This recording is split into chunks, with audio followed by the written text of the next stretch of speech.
하나님의 말씀은 사도행전 14장 1절에서 18절입니다.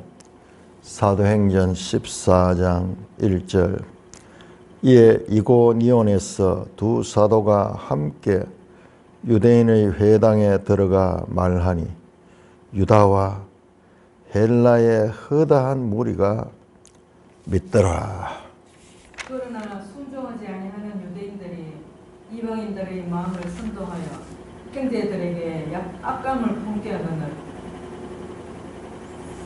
두 사도가 오래 있어 주를 힘입어 담대히 말하니 주께서 그들의 손으로 표적과 기사를 행하게 하여 주사 자기 은혜의 말씀을 증언하시니 그 신의 무리가 나뉘어 유대인을 따르는 자도 있고 두 사도를 따르는 자도 있는지라. 이방인과 유대인과 그 관리들이 두 사도를 모욕하며 돌로 치려고 달려드니 그들이 알고 도망하여 루가오니아의 동성 부소드라와 드베와 그 근방으로 갔어. 거기서 복음을 전하니라.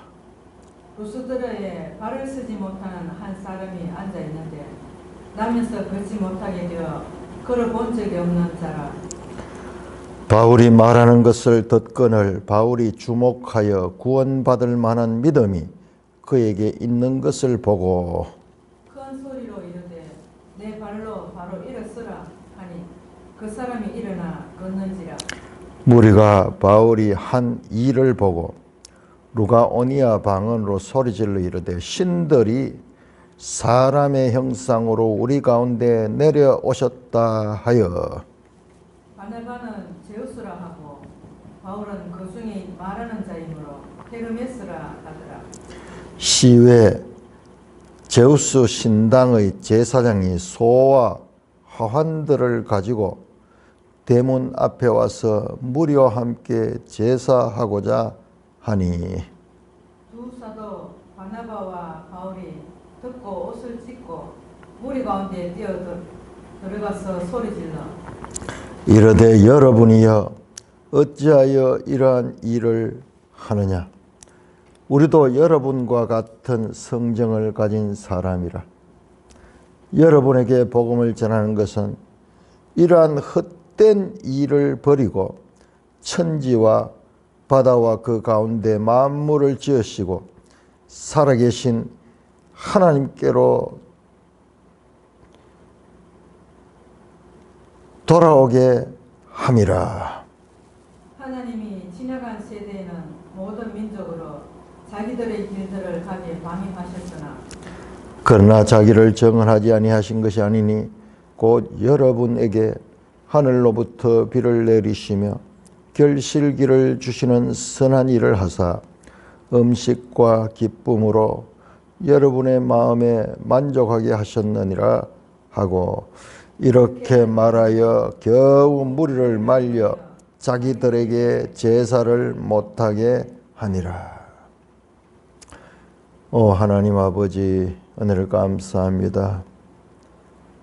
이방인에게 복음이 처음 전파될 때 다양한 모습들을 이렇게 생생한 필치로 기록하여 우리에게 교훈 삼게 하시고 하나님을 계시하여 주시니 감사를 드립니다. 우리 주 예수 그리스도의 이름으로 감사하며 기도드리옵나이다. 아멘. 자, 이제 루스드라 비시디아 안디옥. 자, 13장 비시디아 안디옥에서의 전도였습니다. 시리아 안디옥 교회의 파송을 받아서 구브로를 거치고 그 다음에 이 비시디아 안디옥에서 바울이 설교를 하고 그리고 거기서 복음을 전했을 때 많은 사람들이 예수님을 믿고 그와 마찬가지로 또 많은 무리들이 바울 일행을 죽이려고 합니다. 복음이 선포된 것은 두 가지가 선명해요. 이게 구원받는 자와 구원받지 못한 자들의 그 정체가 확 드러나는 거예요. 평소에는 알 수 없는데 바른 복음이 던져질 적에 거기에 대한 반응이 선명하게 나타난 것을 보여줍니다. 자, 그래서 우리 지도 다시 한번 볼까요? 359쪽.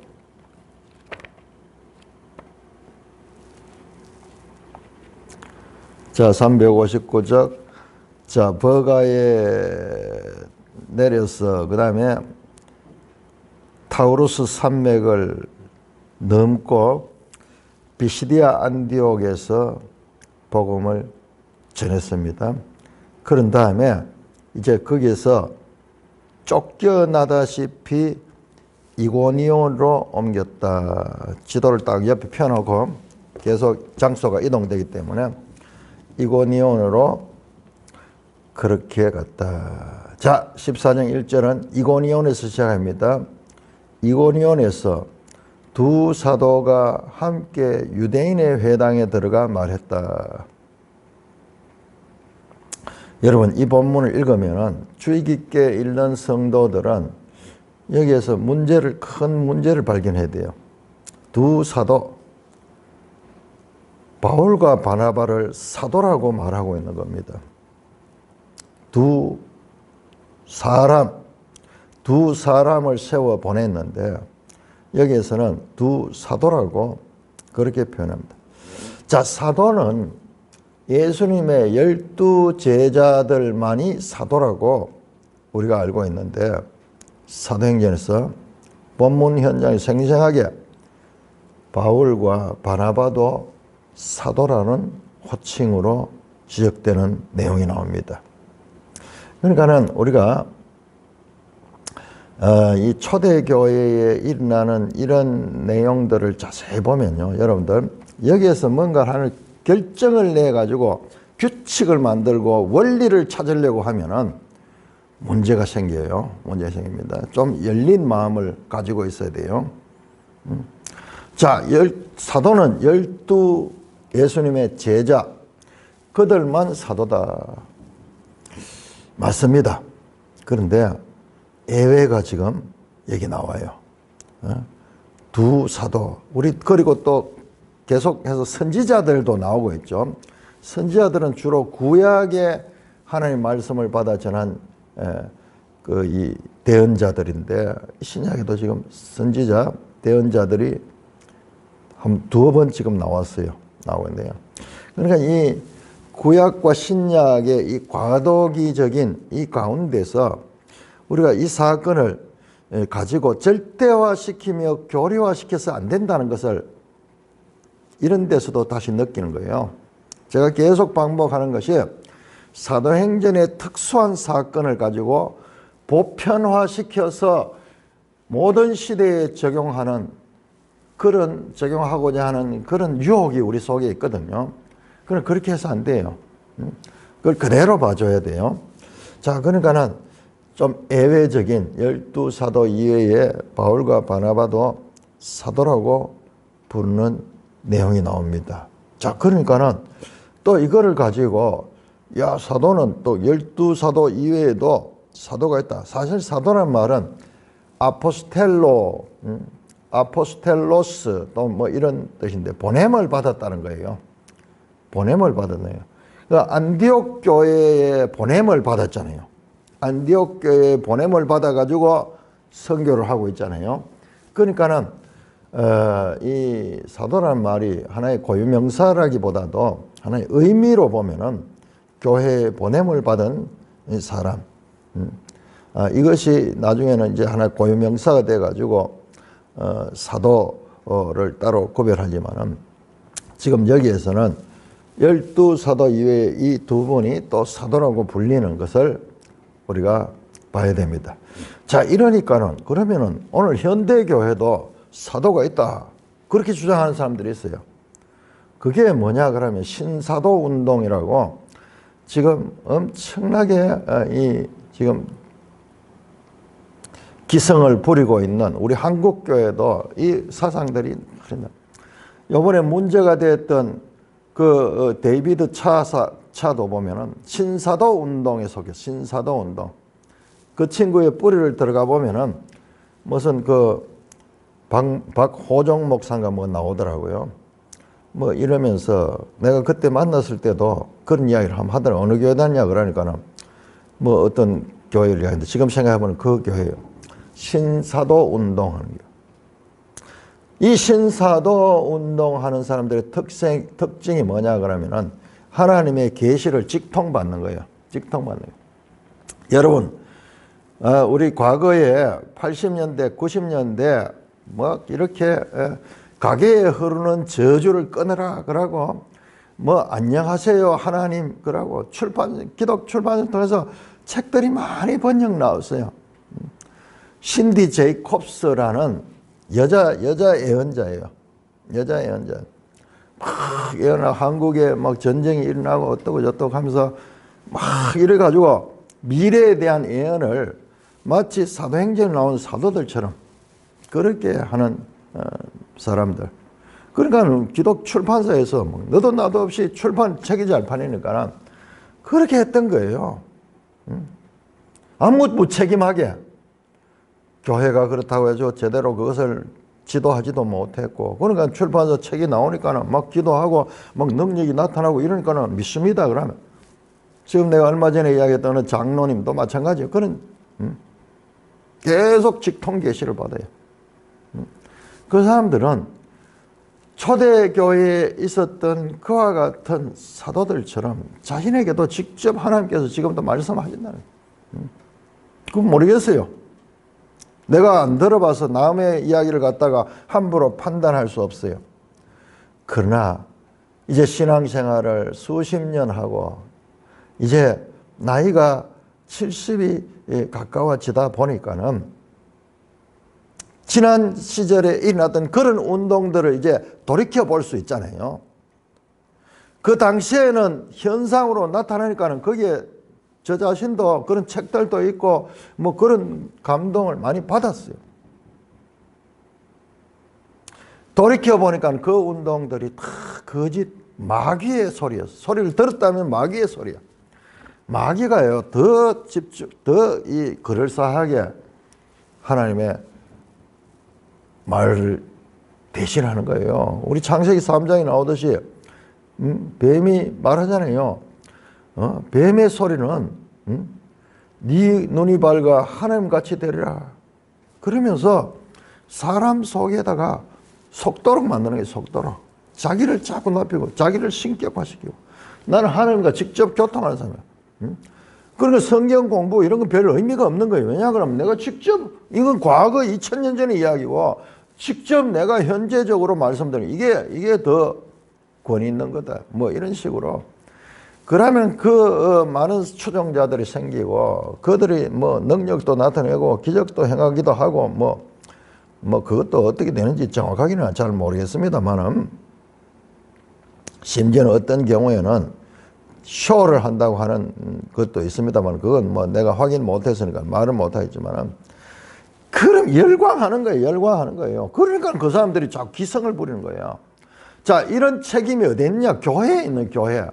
오늘날 교회가 하나님의 말씀을 바르게 가르치지 않으니까는 그러니까는 뭐 교회에서 가르치기나 그런 사람들이 하는 게나 뭐 전부 뭐냐? 내용의 핵심은 내가 번영하고 내가 축복받고 내가 건강하고 내가 잘되고 내 가족이 잘되고 전부 축복의 개념을 그런 식으로 가르치니까는 열광적으로 나가는 거죠. 성경 원본의 말씀과 그 현실에 직접적으로 말하는 그런 내용과 가운데 이게 늘 강한 거야. 이게 하나님이 변치 않도록 주신 이 말씀이 흐리니까는 그게 강한 거예요. 그러니까 말씀 읽어도 이 말씀이 안 들어온 거예요. 현실적으로 내한테 닥치는 직접적인 그런 문제들이 항상 우선순위가 되면서 이단들이 활개를 치고 있는 것입니다. 자, 유대인의 회당에 들어갔다. 자, 우리 계속 반복되는 어제 13장 5절에 비시디아 안디옥도 유대인의 회당에 들어가서 말씀을 전했죠. 자, 여기 또 유대인의 회당에 들어갔다. 그러니까는 바벨론 포로 이후 유대인들이 흩어져 있으면서 곳곳에 이방 땅에 회당들이 있었다는 거예요. 여러분, 이게 하나님께서 미리 일어났던 그런 사건들이 다 이방인에게 복음을 전하는 그런 하나의 이 기지를 이미 만들어 놨던 거예요. 아무도 그 알지 못하고 그냥 자생적으로 그런 회당을 만드는데 그게 결과적으로 복음의 전진 기지로 사용되고 있는 것을 보게 됩니다. 자, 유대인의 회당을 말하는 유다와 헬라의 허다한 무리가 믿더라. 여러분 1절에 이 내용이요 엄청나네요. 유대와 헬라의 허다한 무리가 믿더라. 어떻게 설교했는지 여기는 생략되어 있습니다. 루스드라 비시디아 안디옥에서 설교했는 거 거의 같은 내용일 거예요. 거의 같은 내용. 그런데 그 말씀을 전하니까는 유대와 헬라의 허다한 무리가 믿더라. 자, 여기에는 오늘날 치면 터키 지역이고 헬라와는 거리가 뚝 떨어진 소아시아 지역이고 헬라는 마게도니아거든요. 그런데 왜 헬라의 허다한 무리가 믿더라. 자, 여기에서 헬라라 할 적에는 이게 직접적인 헬라 나라, 오늘날 그리스를 가리키기보다는요, 헬라 문화권에서 헬라어를 사용하는 이방인들을 가르치는 관용적인 표현이에요. 자, 우리 여러분 로마서 보시면요, 계속 사도 바울이 복음을 전파하면서 하는 이야기가 먼저는 유대인이요, 나중은 헬라인이요. 그런 다음에요, 유대인이나 헬라인이나 그러다 하면 유대인이나 이방인이나 차별이 없다. 그런 이야기를 하는 거예요.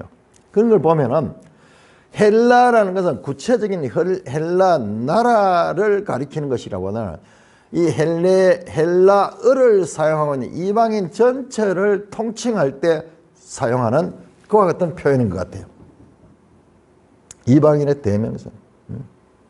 허다한 무리가 믿더라. 바로 이게 유대와 헬라. 교회는 헬라인, 이방인만 있는 것이 아니라 유대인도 있고 그 다음에 헬라인이 있습니다. 그런데 그 유대인이 소수라는 것이 문제지.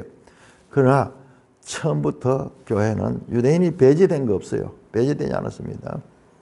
지금 이 말씀을 전하는 사도들, 다 유대인들이잖아요. 근데 이게 나중에 너무 이렇게 이분법적으로 교회는 이방인, 그 다음에 저 구약은 유대인, 뭐 이런 식으로 이분화되면서 교회 역사에서 저 유대인에 대한 반감, 안티세미즘, 셈족, 유대인들을 셈족으로 보는데 그 셈족에 대한 반감이 얼마나 강했는지 상상을 초월할 정도로 그 결과 유대인들이 얼마나 박해를 받고 그렇게 세상에 떠들어야 되는 걸 보는데 원본을 잘 봐야 됩니다. 유대와 헬라의 허다한 무리가 믿더라. 이게 지금 사도행전 1장 8절에 땅끝까지 이르러 내 증인이 되라 했던 그 말씀이 구체적으로 이제 성취되고 있는 과정입니다. 그러나 자, 역전 접속을 합니다. 이런 믿는 무리가 있고 반대로 순종하지 아니하는 유대인들이 이방인들의 마음을 선동하여 형제들에게 악감을 품게 하거든. 자, 반드시 복음이 선포되는 곳에 두 가지 반응, 적극적으로 믿음으로 반응하는 자들이 있고 그 다음에 거기에 대적하는 자들이 있습니다. 그것들도 유대인들이 주동이 되고 이방인들을 선동해가지고 형제들에게 악감을 품게 하거든. 비시디아 안디옥에서 일어났던 13장 50절과 똑같은 일이 또 일어납니다. 말씀을 선포하면은 적극적으로 믿는 무리와 그리고 반감을 가지고 대적하는 무리, 하나의 이 전형을 보여주죠. 복음이 선포되면서 반드시 두 가지 반응이 나타난다. 예수님 때도 마찬가지였죠. 두 사도가 오래 있어 주를 힘입어 담대히 말했다. 자, 이고니온에서 오래 있어서 주를 힘입어 담대히 말했다. 주를 힘입어 담대히 말했다. 그냥 그들이 자기 힘으로 하나님께서 주께서 그들의 손으로 표적과 기사를 행하여 줬다. 뿐만 아니라 표적과 기사를 행하여. 근데 그 내용을 너무나 압축시켜 놨어요. 여기에서도요, 막 병자들이 나왔고 막 이런 기적이 일어나는 큰 사건들이 있어야 되는데 이걸 너무나 압축시켜 놨어요. 반면에 앞에 나왔던 비시디아 안디옥 사건에서 설교도 자세하게 설명하고 이랬고, 그 뒤에는 이하 동문이야. 그러니까 아주 압축해서 여기 또 길게 설교 내용을 다 쓰고 일하려고 하면은 지금 이 하나님의 역사하심에 대한 이 생생한 모습을 놓칠 수가 있기 때문에 지금 여기는 압축되어 있지만은 비시디아 안디옥에서 있던 내용을 생각을 하면서 여기에 봐야 됩니다. 주께서 그들의 손으로 표적과 기사를 행하여 주사 자기 은혜의 말씀을 증언하셨다. 누구? 자기가 누구예요? 주님. 하나님의 은혜의 말씀을 증언했다. 주께서 주를 힘입어 주께서 자기 은혜의 말씀을 증언하셨다. 하나님이 증언했다는 거예요. 하나님이 증언했다는 거예요. 사도들이 전했지만은 주께서 하셨다. 은혜의 말씀을 증언하셨다. 주님 자체가 말씀이시죠. 그 은혜의 말씀을 증언하시니 그 시내에 무리가 나뉘어 유대인을 따른 자도 있고 두 사도를 따른 자도 이렇게 그 시내 안에 이 이고니온 도시 안에서 이 두 무리로 크게 나누어지는 것을 볼 수가 있습니다. 이방인과 유대인과 그 관리들이 두 사도를 모욕하며 돌로 치려고 달려더니, 자, 이번에는 이방인이 먼저 나오는 이방인과 유대인과, 이쪽 지역은 이방 나라죠. 그러니까 이방인들이 많고, 그 다음에 유대인들도 거기 합세해가지고, 그리고 그 관리들, 이고니온의 관리들이 두 사도를 모욕하며 돌로 치려고 달려니 그들이 알고 도망하여 루가니의 두 성 루스드라와 드베와 그 근방으로 가서 거기서 보면 다시 또 여기서도 비시디아 안디옥과 똑같은 현상이 났어. 그러니까는 그 자리를 피해 가지고 다시 어디로 갑니까? 루스드라와 드베로 갑니다. 자, 우리 지도에 보면 나오죠. 거기에서 비시디아 안디옥에서 이고니온에서 루스드라는 비교적 거리상으로는 그렇게 멀지 않네요. 비시디아 안디옥에서 이고니온까지는 160km. 그 다음에 여기에서 루스드라까지는 30km. 다시 거기에서 어디로 갑니까? 루스드라에서 드베로 갔다. 드베까지는 또 90km. 이런 식으로 이동을 하면서 거기서 복음을 전했다. 자, 이고니온 전도는 아주 짤막합니다. 1절에서 이 7절까지 1절에서 7절까지 뭐 6절까지 뭐 이렇게 볼 수 있겠네요. 그런데 내용이 아주 압축이 되어 있죠. 여기서도 오래 머물러 있었다 그래요. 오래 머물러 있었다.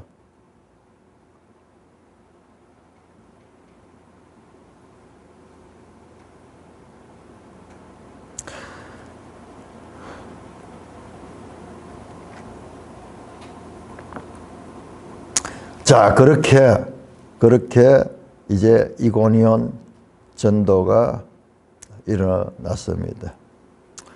3절 나오죠. 두 사도가 오래 있어 주를 힘입어 담대히 말씀합니다. 여기 그냥 스쳐 지나가 아니에요. 여기에서도 오랫동안 있으면서 말씀도 전하고 표적도 행하고 그렇게 해서 많은 변화가 일어났습니다. 이제 이런 곳에 다 나중에 교회가 다 세워지는 거예요. 이게 교회가 세워지는 거예요. 교회가 세워지는 거예요. 지금 여기 말은 안 나오지만은 지금 여기 믿는 자들이 이제 교회의 이제 이 지체들이 되는 거죠. 자, 이번에 다시 이 루스드라로 갖는 장면을 말씀합니다. 자, 9절에 8절에 루스드라에 발을 서지 못하는 한 사람이 앉아있는데 나면서 걷지 못하게 되어 걸어본 적이 없는 자라. 자, 여러분 우리 사도행전에 기적들이 계속 나오니까는 또 하나의 기적이 나왔는가 이렇게 싶죠. 자, 이런 사건들 하나는 기적 하나하나는 엄청난 사건들이죠. 그런데 이제 자꾸 나오니까 우리도 무덤덤해지는 거예요. 그런데 자세히 보세요. 루스드라에 발을 서지 못한다. 그런데 나면서 걷지 못하는 안전병이에요. 나면서부터 걷지 못하는. 그래서 걸어본 적이 없는 사람이라. 자, 여러분 이 사람과 대비되는 비교되는 한 인물이 나오죠. 어디입니까? 사도행전 3장에 베드로가 만났던 그 성전 미문 앞에 있던 자를 이렇게 표현해요. 성경은요. 나면서부터 걷지 못한 자라. 지금 똑같아요. 나면서부터 걷지 못한 자. 제가 지금 말씀을 드리고 있죠. 자세히 보면은 이제 13장 이후는 베드로 주로 바울의 주로 사역이 나오고 그 다음에 1장부터 이 12장까지는 베드로 사역이 주로 나오는데 이게 은연중에 이게 서로 비교되면서 또한 연속성을 가지고 연속성을 인크루즈를 가지는데 베드로와 바울의 사역이 연결되는 거. 그래서 제가 앞에서도 말씀드렸습니다. 베드로가 잘하느냐 바울이 잘하느냐 자꾸 우리는 이런 경쟁 구도로 보는데 그게 아니고요.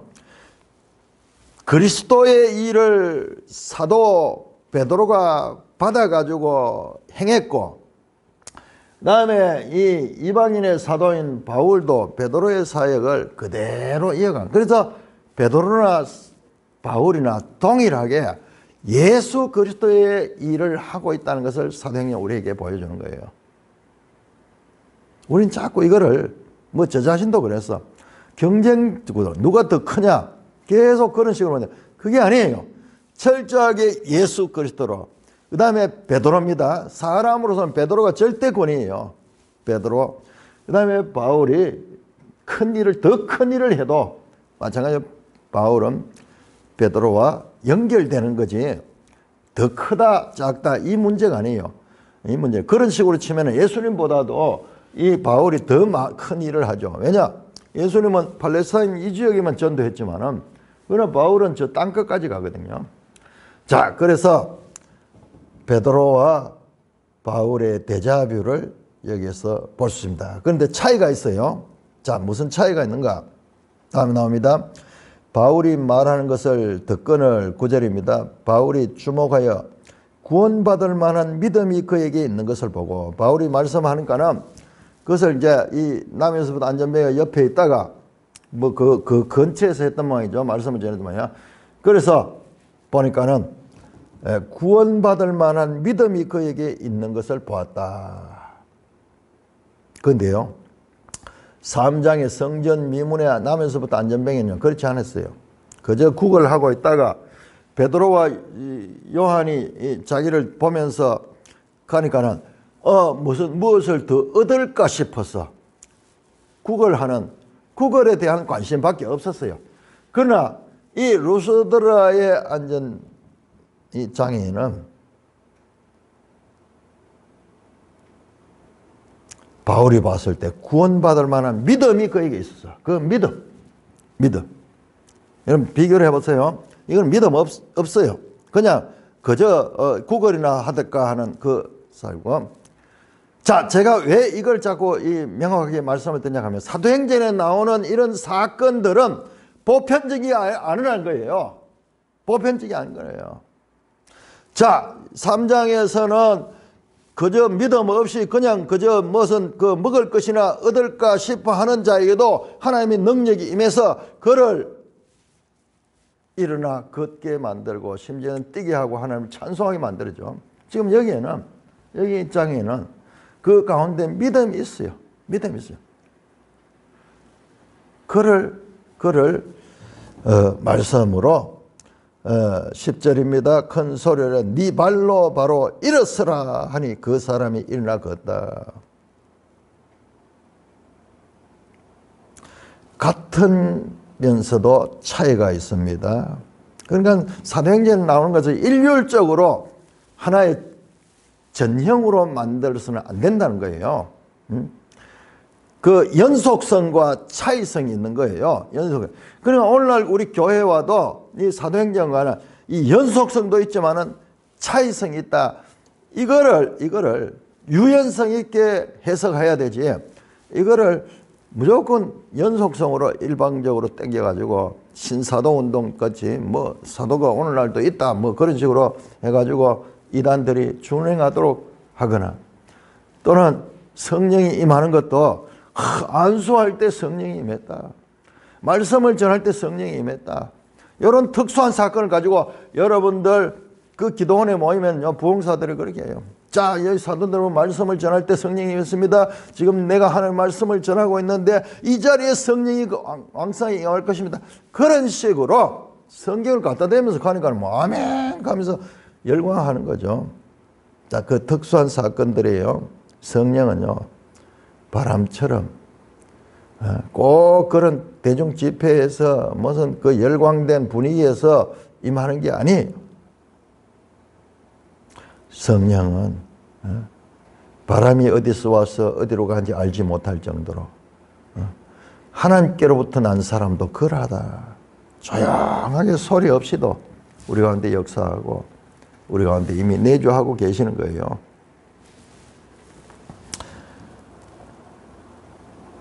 무리가 바울이 한 일을 보고 루가오니아 방언으로 소리질러 이르되 신들이 사람이다. 그러니까 사람들이 그 기적을 봤잖아. 이건 뭐 동네에서 유명한 나면서부터 안전병이 된 사람이기 때문에 누구나 다 아는 거야. 이건 불치병이야. 불치병이야. 근데 그 사람이 일어나요. 그러니까 동네가 소동이 나는 거죠. 난리가 납니다. 무리가 바울이 한 일을 보고, 자, 여기에 계속 일이란 단어를 주의합니다. 무슨 한 일입니까? 바로 이와 같은 이 안전뱅이를 고친 일이죠. 고친 일을 보고 사람들이 루가오니아 방언으로 소리질러야 돼. 신들이 사람의 형상으로 우리 가운데 내렸다. 신들이. 자, 신들 복수죠. 이게 뭐냐 그러면은 이게 그리스, 이 사람들이 헬라 문화권에 있잖아요. 그래서 헬라의 그런 신관을 가 있는 거야. 헬라 신관을 가 있는 거야. 헬라 신은 다신이거든요. 그 주신이 누구냐 하면 제우스고, 그 다음에 수많은 신들이 있죠. 남신, 여신, 수많은 신들이 있어요. 그 신들이 성육신했다. 성육했다. 그렇게 사람의 형상으로 우리 가운데, 이 사실상 예수님이 하신 분이 바로 이분이죠. 하나님이 사람의 형상으로 우리 가운데 내려오셨는데 그 사건을 보고 그리스 자기들이 가지는 신관을 가지고 적용시켜가지고 신이 왔다. 그러면서 바나바는 제우스라 하고 바울은 그 중에 말하는 자이 헤르메스라 했다. 그리스 신화에 보면 제우스는 주신이고 헤르메스는 그 제우스를 보좌하는 신이에요. 그러니까는 이게 로마식으로 머큐리우스. 그 다음에 제우스는 주피터. 킹제임스 성경은 이걸 주피터라 하고 이거를 헤르메스라고 머큐리우스라고 그렇게 번역을 해놨어요. 번역은. 좀 의역이에요. 그럼 원본은 어떻게 되느냐? 원본은 보니까는 수스, 제우스, 그 다음에 헤르메스 그렇게 되어 있어요. 그러니까는 이제 로마식으로 하면은 이게 주피터, 그 다음에 머큐리우스, 헬라식, 그러니까 원본에는 제우스, 그 다음에 헤르메스 그렇게 되어 있어요. 항상 헤르메스는 전령, 말씀을 전하고 그러는 역할을 하고 있습니다. 머큐리우스, 이 헤르메스와 같은 로마의 신 머큐리는 발에 보면요, 날개가 달렸어. 발에. 그게 무슨 뜻입니까? 신의 말을 전하는 거예요. 전령. 날아가면서 그렇게 전한다. 그런 뜻을 가지고. 그러니까 바울이 말씀을 많이 하고 바나바는 옆에서 이 보조해 주는 이런 걸 보니까는 야, 이게 제우스와 헤르메스다.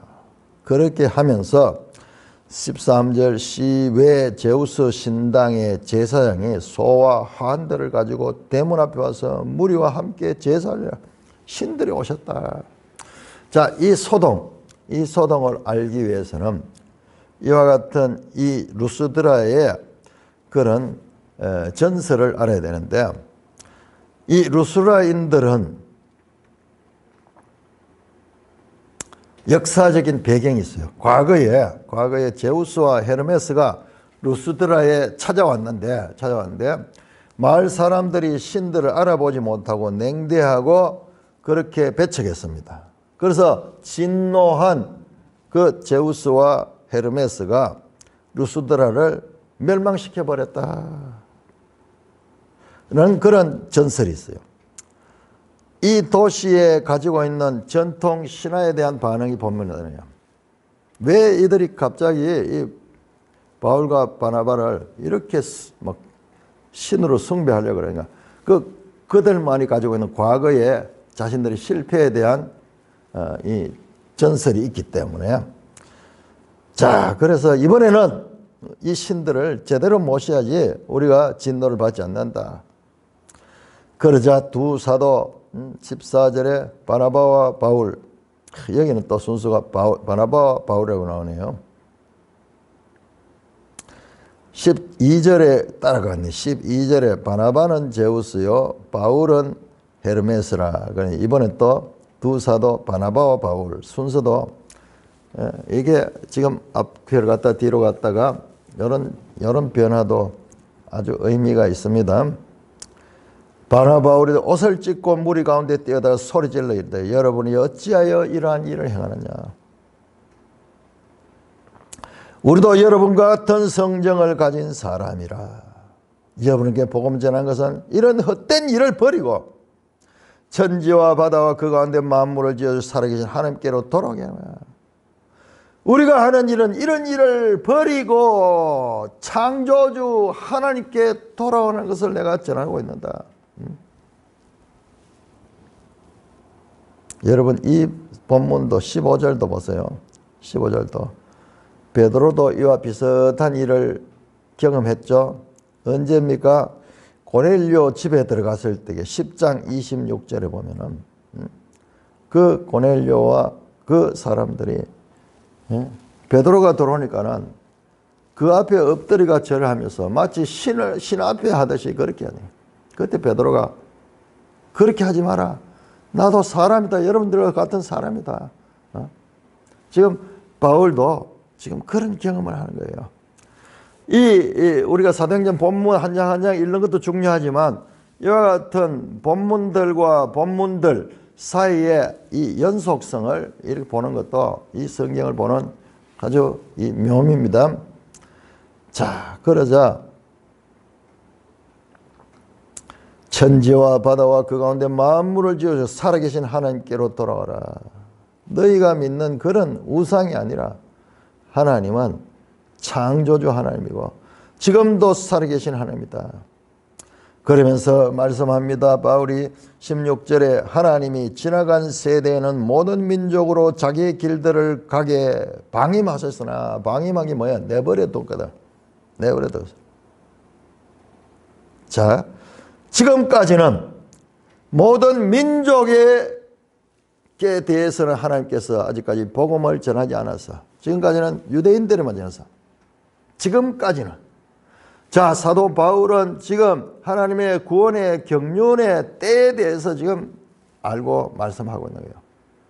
지나간 세월, 여기까지는 모든 민족으로 자기의 길들을 가게 그냥 방임했다. 복음이 전해지지 않았다는 거예요. 그러나 그렇다고 저 하나님이 그들 가운데 전혀 그들을 버린가? 그게 아니에요. 그러나 자기를 정언하지 않은 것이 아니라 곧 여러분에게 하늘로부터 비를 내리시며 결실기를 주시는 선한 일을 하사 음식과 기쁨으로 여러분들을 마음에 만족하게 하신다. 이게 뭐예요? 일반 은총이죠. 일반 은총. 그리스도에 대해서는 계시를 받지 못했음에도 불구하고 우리가 살아가면서 이 땅에서 하나님께서 주시는 이런 은혜를 받았는 거예요. 자연을 통해서 삶의 그와 같은 계절이나 환경을 통해서도 하나님은 말씀했는 거예요. 하나님 말씀했는 거예요. 그러나 이제 하나님께서는 이 모든 민족을 이제 하나님께로 방임하지 않고 그들에게도 하나님의 말씀을 전하고 복음을 전해서 그들을 구원하게 한 일에 이르고 우리는 그 도구 하나님의 도구인데 우리를 갖다가 신으로 섬기느냐 그러면서 이렇게 말하여 겨우 무리를 말려 자기들에게 제사를 못하겠다. 하나님을 알지 못하는 그 루스드라 사람들은 자기들대로는 열심을 다하고 자기들대로 한다고 하는데 하나님에 대한 신관이 잘못되어 있으니까는 전제가 잘못되어 있으니까는 또 이들을 신으로 섬기려고 하는 극구 만류하고 여러분 보통 사람들 같으면요 이 은근히 자기를 즐기려고 그럴 거예요. 오늘날도 뭐 많은 사람들이 모이고 그렇게 하는 그런 목사들 가운데 자기를 높이고자 하는 이건요 미리 철저하게 준비되지 않으면 여기 다 넘어가요. 다 넘어가. 그러나 철저하게 베드로도 마찬가지고 성경에 이 사도들을 신으로 섬기려고 하는 그런 의도들 나중에 보면 그런 장면들이 여러 군데 나와요. 그럴 때마다 사람은 극규발입니다. 이건 큰일 납니다. 절대 있을 수 없는 일이다. 이건 절대 있을 수 없는 일이다. 마치 헤롯이 연설을 할 때 사람들이 이건 신의 소리요 사람의 소리가 아니다 할 정도로 열광할 때 그때 그가 은근히 거기에 올라가면 자기를 신격할 때 충이 먹어 벌레에 먹혀 죽어버렸듯이 지금 이런 일들은 사도행전에서 너무나 선명하게 나타나는 거예요. 절대 이렇게 하면 안 된다. 사도행전의 핵심 주제인 사람과 하나님의 절대적 간격. 사람은 절대 하나님의 자리에 있을 수 없어. 내가 하나님의 말씀을 사람에게 전하는데 눈치를 보겠느냐? 내가 하나님의 뜻을 어길 수 있겠느냐? 네가 거짓말했지만은 사람에게 한 것이 아니라 하나님께 했다. 아나니아 삽비라도 그렇게 말했죠. 철저하게 초대교회 하나님과 사람에 대한 명확한 이와 같은 구별. 지금 이들은 인본주의자들이기 때문에 능력을 바라고 아주 놀라운 말씀을 전하는 바울과 바나바는 또 신으로 섬기려고 하는 거기에 대해서 철저하게 겨우 무리를 말려 자기들에게 제사를 못하겠다.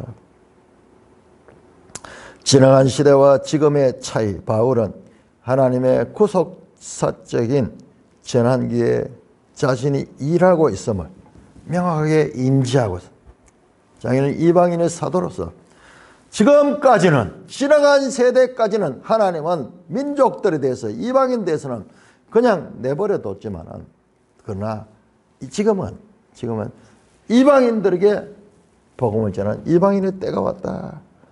그렇게 말씀을 하면서